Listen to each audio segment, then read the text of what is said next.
హిమాచల్ ప్రదేశ్లోని ధర్మశాలలో టిబెటన్ల ఆధ్యాత్మిక గురువు దలైలామా 90వ పుట్టినరోజు వేడుకలు ఘనంగా జరిగాయి. ఎంతోమంది ప్రముఖులు దేశ విదేశాల నుంచి వచ్చి కార్యక్రమాల్లో పాల్గొన్నారు. అమెరికా సహా పలు దేశాల ప్రతినిధులు, నాయకులు, ప్రపంచవ్యాప్తంగా ఉన్న బౌద్ధులు, వేలాది మంది టిబెటన్లు తరలివచ్చారు. ప్రేమ, కరుణ, సహనం ఇత్యాది సద్గుణాలకు ప్రతిరూపంగా దలైలామాను అభివర్ణిస్తూ 140 కోట్ల మంది భారతీయుల తరఫున ప్రధాని నరేంద్ర మోదీ శుభాకాంక్షలు తెలియజేశారు. కేంద్ర మంత్రి కిరణ్ రిజిజు, అరుణాచల్ ముఖ్యమంత్రి పెమా ఖండు ఇత్యాదులు ఈ కార్యక్రమంలో పాల్గొన్న నేపథ్యంలో ఎప్పట్లాగానే చైనా మరోమారు తన అభ్యంతరాలను, ఆక్షేపణలను తెలియజేసింది. టిబెట్తో ముడిపడిన వ్యవహారాల మీద చైనా వైఖరి సుస్పష్టం. బీజింగ్ అభిప్రాయాలను భారత్ ఖచ్చితంగా పరిగణలోకి తీసుకోవాల్సిందే అని చైనా వ్యాఖ్యానించింది. ఈ వేడుకలకు కొద్ది రోజుల ముందు తన వారసుడి ఎంపికకు సంబంధించి దలైలామా వెలువరించిన సందేశం, దానిపై భారత ప్రభుత్వ వైఖరి చైనాకు ఆగ్రహం కలిగించిన విషయం తెలిసిందే. చైనాతో ఇప్పుడున్న వివాదాలకు 15వ దలైలామా ఎంపిక అంశం కూడా తోడై రాబోయే రోజుల్లో ఇరు దేశాల మధ్య మరింత దూరం, వేడి పెరిగే సూచనలు స్పష్టంగా కనిపిస్తున్నాయి.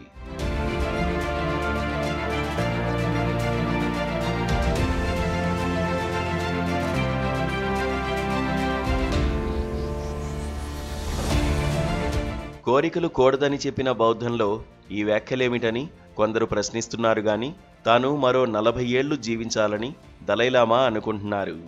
అవలోకితేశ్వరుడి ఆశీస్సులతో బౌద్ధానికి, భక్తులకు మరిన్ని దశాబ్దాలు సేవ చేసుకోవాలని కోరుకుంటున్నారు. గతేడాది కూడా ఆయన తన జీవితకాలం గురించి వ్యాఖ్యలు చేస్తూ 110 ఏళ్ల కంటే ఎక్కువే జీవిస్తానన్నారు. ఖచ్చితంగా 113 సంవత్సరాలు ఉంటానని 5 ఏళ్ల క్రితమే మరో లెక్క కట్టారు.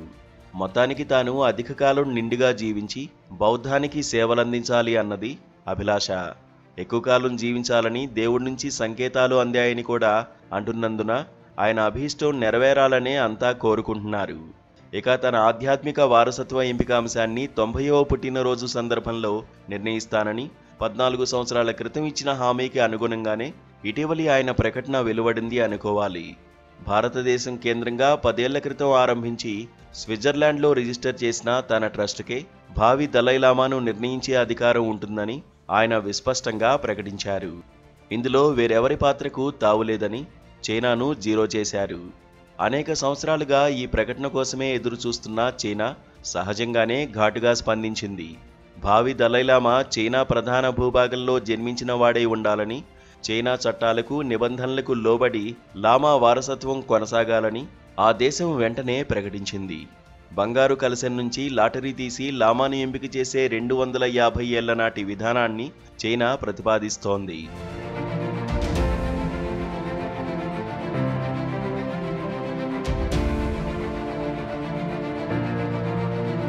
తన మాతృభూమి కోసం, ప్రజల కోసం చైనాతో సాగించిన 7 దశాబ్దాల పోరాట అనుభవాలతో దలైలామా ఈ ఏడాది మార్చిలో విడుదల చేసిన గ్రంథంలో తన పునర్జన్మ చైనా ప్రధాన భూభాగానికి ఆవల జరుగుతుందని తేల్చేశారు. తద్వారా చైనా భావి ఎంపికని వేసమెత్తు విలువలేనిదిగా మార్చేశారు. 1995లో ఆయన తన తరువాతి స్థానమైన పంచెన్ లామాగా నియమించిన 6 ఏళ్ల బాలుడిని చైనా 30 ఏళ్లుగా టిబెటన్లకు కనిపించకుండా చేసింది. పోటీగా చైనా నియమించిన వ్యక్తికి టిబెట్లో ఏమాత్రం గౌరవాభిమానాలు లేవు. ఈయన టిబెట్లో కాక బీజింగ్లో ఉంటూ అప్పుడప్పుడు వెళ్లి వస్తూ చైనా పెద్దల ఆదేశాలకు అనుగుణంగా టిబెట్ను ఆధ్యాత్మికంగా విలీనం చేసే పనిలో ఉన్నారు. ఈయనను పీఠాధిపతిగా చైనా ప్రతిష్ఠించబోతున్నదని వార్తలు వస్తున్న తరుణంలో వ్యవహారం ముదిరి పాకాన పడుతున్నదని అర్థం. పరిణామాలు ఎలా మారినా ప్రపంచవ్యాప్తంగా ఉన్న టిబెటన్ల ఆధ్యాత్మిక కేంద్రంగా హిమాచల్లోని ధర్మశాల కొనసాగబోతోంది.